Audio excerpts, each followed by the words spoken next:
सबैजनालाई जय सीताराम। म आज कुम्भ राशिको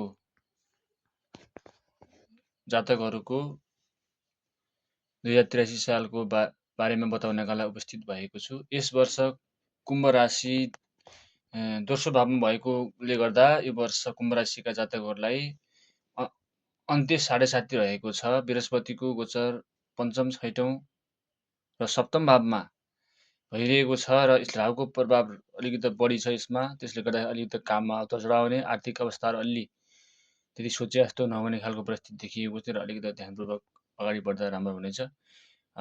एकदमै होसियारीपूर्वक कामहरू अगाडि बढ्दाखेरि एकदम ध्यान दिएर अगाडि बढ्दा एकदम राम्रो हुनेछ।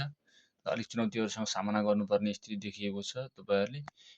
र यसमा के देखिएको छ भन्दाखेरि बृहस्पतिको दृष्टि सप्तम भावमा परेको छ। त्यस कारणले गर्दा अलिकति धैर्यतापूर्वक काम अगाडि बढ्न सकेको अवस्थामा राम्रो हुने स्थिति देखिएको छ। एकदम धैर्य भएर अगाडि बढ्नु होला भन्न चाहन्छु हजुरले म। र यस अलिकति जीवन यो वर्ष अलिकति उतार चढावयुक्त रहने खालको देखिएको छ। शनिको प्रभावले अलिकति हानि नोक्सानीहरू हुने, आर्थिक हानि हुने, लेनदेनमा विवाद, पैतृक सम्पत्तिमा विवाद उत्पन्न हुने खालको परिस्थिति देखिएको छ। त्यो अलिकति एकदम संयमित भएर अगाडि बढ्नुहुन्छ भन्ने हजुरलाई एकदम राम्रो हुने देखिएको छ। तर हाम्रो प्रतिपक्षदेखि दोस्रो भावमा परेको बृहस्पतिको दृष्टिले आयका स्रोतहरू खुल्ने खालको, लेनदेन सम्बन्धी व्यवहारहरू मिल्ने खालको देखिएको छ। जेठ 18 गतेदेखि उता मुद्दा मामिलाहरू परे पनि त्यसबाट समाधानको बाटोमा जाने स्थितिहरू देखिएको छ।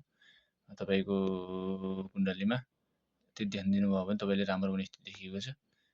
तपाईँले चाहिँ अलिकति पढाइ लेखाइमा अलिकति त्यति सुखद देखिएको छैन। अलिक मिहिनेत गर्नुपर्ने, अलिक सङ्घर्ष गर्नुपर्ने खालको परिस्थिति देखिएको छ। नोकरीमा पनि अब केही मात्रामा सुधार हुने खालको देखिएको छ। त्यति आफूले सोचे जस्तो नहुने, केही ढिलासुस्ती हुने खालको स्थिति देखिएको छ।